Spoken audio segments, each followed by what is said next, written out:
What's up, guys? Sam from Swordstyle here, bringing to you today a lesson on the left hand if you're a very beginner.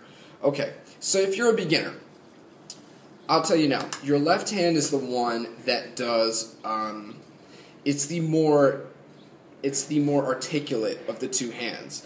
It's the hand that's going to be playing the scales, it's the hand that's going to be playing the chords, it's going to be switching around. The right hand is just kind of,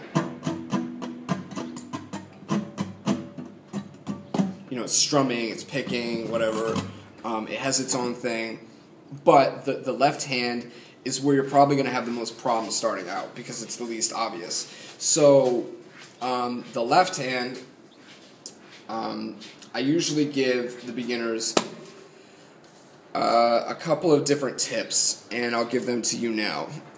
Okay, so we want to have good technique. We want to have good technique from the very beginning so that we don't run into problems later, okay? I know a couple of guys who have gotten, they have like tendinitis and they have real serious problems because of guitar playing and they weren't taught properly. I'm going to make a separate video on warming up and stretching. I recommend that you do those, especially if you're new. But, assuming that you did, what I want you to do is I want you to make a 90-degree angle with your thumb from the first knuckle, okay?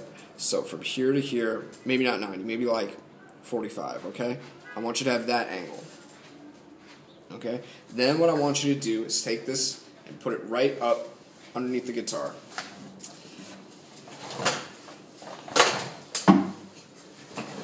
Okay. So right up in here, okay? So I want you to put your hand on the guitar like that, and you should see a little space in between your thumb and the instrument. This is because it gives you leverage on the neck so that you have power when you're playing. It's not weak. You're able to dexterously move through the notes. Okay, so you do that. Now, I want you to start with your thumb on the edge of the fretboard. So start up here, okay? And then I want you to slide it down to the middle, okay?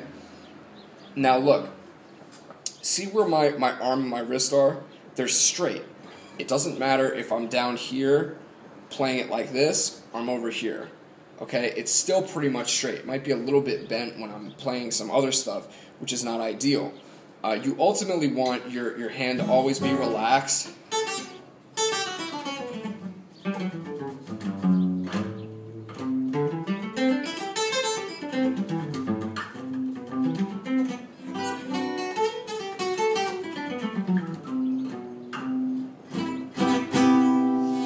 So that's the left hand, back of the neck. You always want to keep, even when it flattens out, you want that nice gap in the middle where you have some power, you have some leverage. You don't ever want it to be like this. This is what you don't want. Unless you're Jimi Hendrix and you're playing a note on the other side of the neck with your thumb, you don't really want to do that. You want to have a nice balanced, thing, good position. Okay, same thing for the fingers, actually. The same principles apply. I learned this when I was playing cello. When you play cello and you play other instruments, it's imperative that you have good left-hand technique. Otherwise, you'll get no sound from the strings because they don't have frets to help them. So, the first chord I teach the guitar, this is the 7th fret, right here. This is the 7th fret, so I know mine doesn't have markers, but just follow me here. Okay. The first chord I teach, first thing I teach my students is the power chord, okay? Depending on the size of their hands, it depends what fret, but I normally teach them the power chord because of its overall usefulness and because of how, because of the music you can make with it, because of the learning, whatever. It's the first chord that I teach you, and it's good. It's a good first chord to learn. So look, when I fret this chord, okay, the tab for this chord is 1 on the low, 7th fret on the low E, 9th fret on the A, 9th fret on the D, the first finger, the 3rd finger, and the pinky. Okay, so when I fret a note, here's what it looks like. Let's see if I can get a good shot of this.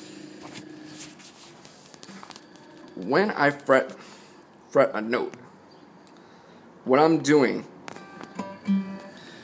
I apologize about this, is I'm popping my fingers. They have a gap between my finger and the string. My finger isn't like flat like this. It's popped, okay? So when I do the third and the fourth finger, they're also popped. They're not flat like this. None of this stuff, okay? I want your fingers popped, and I want your thumb, yeah, that's what it should look like. I may start doing camera shots from this angle so you can see better. But that's what the chord should really look like. Okay? Nice and popped, good finger position. Yeah.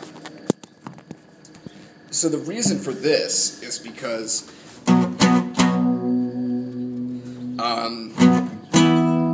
when you get into bigger chords like this, if my fingers were flat, I'd have stuff like this going on,